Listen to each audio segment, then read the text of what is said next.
ya kalian-kalian yang pernah jadi pemimpin itu juga perlu diuji Pancasilaisnya. Mega sendiri Pancasilais atau enggak dengan kejadian itu? Ada yang berani berbicara namanya proklamasi. Gak ada kalian ini masih jadi budak-budak. Seolah-olah dia adalah pemain tunggal di Republik ini yang memerdekakan Indonesia. Tidak juga seperti itu. Menjual boleh saja, tapi harganya jangan terlalu ditinggikan. Anaknya Hatta, cucunya Hatta nggak pernah ada yang ngomong, sampai sekarang mereka cool saja gitu.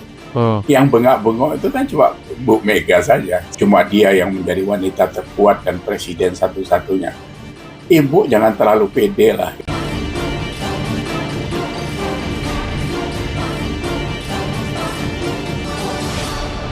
Ya teman-teman semuanya, selamat bergabung kembali di channel Ujang Sarit. Kali ini topik kita beralih dulu teman-teman ke Ibu Megawati Soekarno Putri, Ketua Umum Partai PDIP yang harus mendapatkan kritik tajam dari Pak Iyas Subiakto atas statementnya di acara Hari Lahir Pancasila, di mana beliau ini mengatakan jika ada warga Indonesia yang tidak Pancasilais maka ia harus minggat dari Indonesia. Dan satu lagi statement dari Ibu Megawati Soekarno Putri yang akhirnya ramai di media sosial, di mana beliau ini mengatakan bahwa jika tidak ada proklamasi yang dibacakan oleh Bung Karno maka rakyat Indonesia akan tetap menjadi budak sampai sekarang ya. Dan itu perlu diingat, kata Ibu Megawati. Nah, statement dari Ibu Megawati ini yang dinilai oleh Pak Iyas tidak elok untuk disampaikan karena yang memerdekakan Indonesia ini bukan hanya Bung Karno saja ya, banyak sekali nyawa, bahkan orang-orang sebelum Bung Karno dilahirkan pun sudah banyak sekali orang-orang yang mengorbankan nyawanya untuk melakukan perlawanan melawan penjajah, hingga pada akhirnya mereka harus gugur untuk membela bangsa dan negara ini ya teman-teman. Ibu Mega di sini seperti kembali menjual nama ayahnya, seolah kemerdekaan itu adalah sesuatu yang bisa diwariskan kepada anak dan cucunya. Ya, Bung Karno adalah sosok yang sangat berjasa memerdekakan Indonesia. Kita sangat menghargai dan sangat menghormati beliau. Tapi beliau sudah tidak ada, bukan berarti kita memperlakukan hal yang sama kepada anak dan cucunya gitu. Jadi jangan pikir Indonesia ini hanyalah milik sebuah keluarga gitu kan teman-teman. Yang pada akhirnya Bu Mega malah dikuliti habis oleh Pak Iyas Subiakto. Nah, jadi seperti apa tanggapan Pak Iyas Subiakto menanggapi statement dari Ibu Megawati Soekarno Putri? Berikut videonya. Kamu manusia, perintah itu bisa salah. Tapi kalau hakikat kemanusiaan yang ada di sini tidak akan bisa salah. Tidak akan bisa salah. Kan lihat, yang saya lihatkan semua ini, ibu-ibu aja, mau tepuk tangan aja mungkin mikir. Nanti kalau tepuk tangan ikut Ibu Mega, no. Tidak perlu ikut saya, tapi perlu ikut hati nurani kemanusiaan. Kalau kalian adalah Pancasilais, kalau kalian adalah warga negara Indonesia, kalau enggak, please, jangan tinggal di sini. Jadi aja imigran. Sekarang banyak orang berbicara itu hanya dengan kata-kata manis. Hal-hal seperti ini memang sebaiknya atau ya sebenarnya tidak perlu dilakukan. Karena ini menyangkut dengan bangsa Indonesia. Ini kan bukan partai PDIP yang selalu kita dengar kalau ada pertemuan partai yang tidak setuju keluar itu. Itu karena internal PDIP. Kalau ini kan bangsa Indonesia, 285 juta ini tidak bisa digitukan. Parameter Pancasilais itu sebenarnya apa gitu? Kalau kita mau jujur ya kalian-kalian yang pernah jadi pemimpin itu juga perlu diuji Pancasilaisnya kan gitu. Karena apa? Karena banyak terjadi hal-hal yang dilanggar. Dari mulai ketuhanan yang Maha Esa yang harusnya kita berbagi. Karena Tuhan itu satu, tapi IMB, rumah ibadah saja di luar Islam sulit didapatkan gitu. Belum lagi yang lain-lain. Keadilan sosial. Yang adil yang mana gitu kan. Kalau kita lihat gitu kan. Nah, Bu Mega sendiri kan pernah jadi presiden kelima. Lungsurannya Gus Dur. Itu pun tidak menjalankan apa yang kita harapkan karena terjadi penjualan aset negara dari mulai Indosat, Blok Tangguh, apalagi kapal Pertamina, lepas 2 pulau. Nah ini kalau kita bicara Pancasilais, Bu Mega sendiri Pancasilais atau enggak dengan kejadian itu. Tapi sebenarnya kan memang tidak perlu diungkit-ungkit, karena setiap pemerintahan pasti tidak sempurna. Itu pasti terjadi. Nah, yang kedua, ada statement juga pada saat pembukaan galeri lukisan Guntur ya. Itu beliau mengatakan kalau tidak ada deklarasi yang dibacakan oleh Pak Soekarno, kita masih menjadi bangsa Buddha. Kayak apa yang namanya proklamator itu diperlakukan seperti itu? Kalau bilang itu bukan proklamator, kamu nggak akan merdeka, tahu? Semuanya itu pada waktu itu saya tanyakan kepada beliau, pada ibu saya tentunya setelah besar. Takut apa tidak pada waktu itu? Takut juga ada Jepang. Ingat, kalau tidak ada yang berani berbicara yang namanya proklamasi, gak ada kalian ini, masih jadi budak-budak. Ingat. Ya bisa iya, bisa tidak juga gitu. Karena sebenarnya proses deklarasi kemerdekaan Republik Indonesia yang tanggal 17 Agustus itu tidak sedemikian serta-merta begitu saja jadi pagi hari. Karena itu berproses 4 bulan sebelumnya kan gitu. Karena dibentuk BPUPPKI itu tanggal 29 April umpamanya. Itu kan Badan Persiapan Kemerdekaan Republik Indonesia. Itu yang diketuai oleh ini saya ada catatannya, Dr. Rajiman Widyodiningrat, wakil ketuanya RP Suroso, dan satu lagi orang Jepang malah, Ichibangase Yoshio. Ini kan berarti kan di dalam proses itu masih ada kontribusi Jepang juga. Yeah. Dari total anggota itu ada 66, ya. 8 diantaranya adalah orang-orang Jepang. Nah, Pak Soekarno sendiri kan menjadi anggota di situ. Beliau, terus Muhammad Hatta, Muhammad Yamin, Tan Eng Hoa, jadi ada orang Tionghoa juga di situ, Otto Iskandar Diningrat. Jadi tidak bisa dimonopoli. Kalau kita ikuti selama ini, Bu Mega kan selalu menjual nama Soekarno sebagai proklamator, seolah-olah dia adalah pemain tunggal di Republik ini yang memerdekakan Indonesia. Tidak juga seperti itu. Jadi ini yang harus diluruskan. Karena kalau tidak, ini menjadi blunder, menjadi hal tidak baik yang balik kepada Bu Mega sendiri gitu. Menjual boleh saja, tapi harganya jangan terlalu ditinggikan. Karena ada kontribusi orang lain di dalam proses kemerdekaan Republik Indonesia ini. Nah, kalau kita lihat dari 66 anggota itu, apa anak cucunya itu nggak punya hak ngomong yang sama gitu? Kan harusnya tidak demikian gitu. Anaknya Hatta, cucunya Hatta nggak pernah ada yang ngomong sampai sekarang, mereka cool saja gitu. Yang bengak-bengok itu kan cuma Bu Mega saja. Setiap kampanye bawa gambarnya Bung Karno, termasuk Puan juga sudah bawa gambarnya Bung Karno gitu.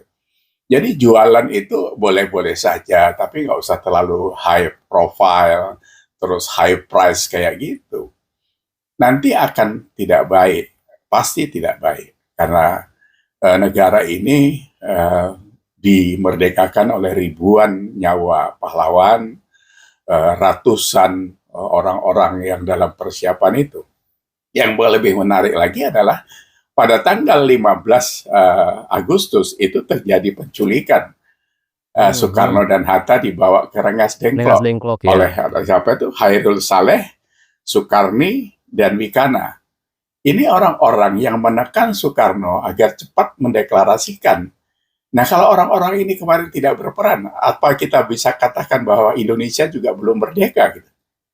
Jadi kalau kita lihat kontribusi siapa yang paling besar, ya ada bagiannya masing-masing. Dari BPUPKI yang 66 orang itu, terus dari grupnya yang Hairul Saleh yang bertiga ini, yang membawa Soekarno ditekan di Rengas Dengklok itu supaya cepat memerdekakan itu. Jaminannya mereka bilang, ya ini kita cukup kuat untuk mengepung, mengusir Jepang.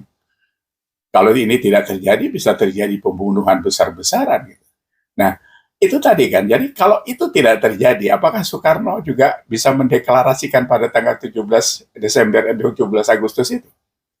Bisa iya, bisa tidak juga kan gitu. Yeah. Apakah Jepang yang ada di dalamnya di dalam panitia itu juga rela memerdekakan Indonesia? Pertanyaannya jadi panjang. Jadi kita ini nggak usah terlalu menghitung-hitung value masa lalu seolah-olah kita yang paling punya kontribusi atau keturunan kita. Karena kita sekarang ini yang harus dikerjakan adalah menata masa depan. Nah, dari statement itu yang paling saya tidak suka, saya garis bawahi, saya selalu mengatakan saya paling tidak suka kalau anak-anak muda kita itu dimarginalkan. Karena kan di situ ada juga statement Bu Mega itu yang mengatakan anak sekarang perempuan-perempuan itu cuma bisanya bersolek dan sebagainya. Cuma dia yang menjadi wanita terkuat dan presiden satu-satunya. Ibu jangan terlalu pede lah gitu. Orang bilang kalau nggak dikasih lungsuran Gus Dur, buktinya 3 kali nyapres Ibu nggak pernah kepilih. Kan gitu kan. Ini kan fakta. Bukan saya mengecilkan Bu Megawati yang punya kontribusi juga terhadap negara ini. Tapi kalau itu terlalu dibesar-besarkan, jangan nanti pencangkit itu menjadi tidak baik. Kan di dalam agama kalau Ibu sebagai Muslim kan ada apa itu? Ada ria, ada ujub, ada sum'ah. Ya kan? Ya, ria itu pamer, ujub itu merasa bahwa dia lebih baik, sum'ah itu pengen dipuji kan gitu. Kalau ini tidak terjadi, yang keluar itu malah penzoliman. Seperti itu kata ulama-ulama kita. Nah, jadi anak-anak kita ini jangan dikecilkan. Wanita-wanita sekarang ini banyak wanita karir. Yang di dekat ibu tahu kan? Ada Retno Marsudi kemarin, bagaimana sepak terjangnya, ada Bu Sri Mulyani. Dan banyak lagi yang berkarya besar. Cuma tidak naik di permukaan dan mereka tidak harus jadi wakil presiden atau presiden gitu kan. Ribuan buruh di Indonesia ini yang notabene mayoritas perempuan itu juga penggerak ekonomi yang luar biasa. Ya kan? UMKM kita itu mengkontribusi pajak PDB, bukan pajak, PDB itu 60% dari PDB kita. Mereka menyerap 94% tenaga kerja di Indonesia itu. Itu UMKM yang notabene di situ juga banyak sekali perempuan-perempuan berkarya. Jadi tidak boleh itu dikecilkan seperti itu. Seolah-olah cuma bisanya menyolek, kinclong dan sebagainya. Cuma Ibu Megawati saya yang perempuan yang berkarir yang luar biasa di Indonesia. Yang enggak juga gitu kan. Anak saya ada 2 perempuan. Saya juga dulu tidak tamat kuliah. Ya anak saya bisa jadi dokter. Anak saya sekarang punya usaha sendiri. Ya mereka punya kontribusi kan. Punya karyawan walaupun 3-4 orang. Itu kan harus dihargai hal-hal seperti itu. Jadi tidak bisa. Ya kalau kebetulan anak ibu jadi ketua DPR itu satu hal karena fasilitas juga kan gitu. Jadi tolonglah hal-hal seperti ini jangan spill ke ranah sosial yang sebenarnya kita tidak diuntungkan sama sekali semua pihak ini, termasuk ibu sendiri yang akan makin dimarginalkan orang. Partai PDIP ini makin hari makin keropos kan karena perilaku kalian. Bengok-bengok, maki-maki orang, seolah kalian yang paling benar. Partai PDIP ini ya, masih partai terkorup kok sampai sekarang. Itu kan dibaca orang. Jadi apalagi sekarang ini ada rekam jejak kita secara digital dan macam-macam. Jadi perlu hati-hati. Jadi tidak sembarangan asal ngomong saja gitu. Saya selalu membalance informasi untuk meluruskan yang salah itu. Jadi saya tidak pernah menyerang orang, tapi saya harus meluruskan kalau ada hal-hal yang salah. Sekarang saja saya sebagai pendukung Pak Prabowo, kalau ada yang kurang baik, ya saya luruskan. Didengar atau tidak, sampai atau tidak, itu urusan belakang. Ini saya sampaikan kepada Bu Megawati khususnya. Karena di hari-hari senja seperti Ibu itu, berikan contoh yang baik untuk anak-anak kita. Jangan nyolot ke sana-sini, nggak ada untungnya juga. Partai Ibu sekarang dalam kondisi yang kurang baik. Jadi ini harusnya dibaikin, harusnya bukan reformasi. Harusnya ada kontemplasi apa yang salah dan harus apa yang diperbaiki ke depan itu. Bukan malah nyolot ke sana sini. Buat apa Ibu marah-marah? Nah, intensi saja gitu kan.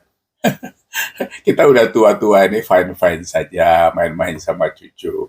Negara ini udah ada yang ngurus, Bu. Sekarang ada kaum Gen Z, nanti berikutnya siapa-siapa, ya kita lihat sambil kita kasih nasihat yang baik-baik dengan cara yang baik gitu. Karena baik itu juga harus benar, bukan sekedar baik tapi tidak benar.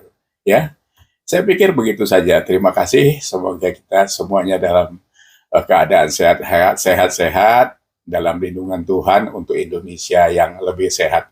Terima kasih. Assalamualaikum. Sampai ketemu. Kita mendapatkan kuliah gratis teman-teman di sini. Semoga aja barusan apa yang disampaikan oleh Pak Yas ini juga menambah wawasan kita semua. Bermanfaat juga videonya. Ya, semoga saja apa yang disampaikan oleh Pak Yas Subiakto barusan sampai kepada Ibu Megawati Soekarno Putri ya teman-teman. Semoga menjadi bahan evaluasi ke depan gitu ya. Karena memang partai ini sekarang sedang tidak baik-baik saja ya, apalagi setelah sekjennya itu ditahan ya, Pak Hasto gitu kan. Jadi ada baiknya sekarang partai ini memperbaiki diri gitu kan, evaluasi apa yang kurang, apa yang salah gitu kan. Bukannya terus membusukkan dada terus gitu loh di setiap momen gitu. Nah, mungkin segini saja video kali ini dari Mang Ujang. Apabila teman-teman juga punya pendapat, silahkan tinggalkan pendapat teman-teman di kolom komentar. Mang Ujang ucapkan terima kasih sudah menyimak sampai ke menit ini. Seperti biasa, Mang Ujang selalu mendoakan semoga teman-teman dan keluarga selalu diberi kesehatan dan rezekinya pun selalu diberi kelancaran. Nah, Mang Ujang pamit, sampai jumpa lagi di next video.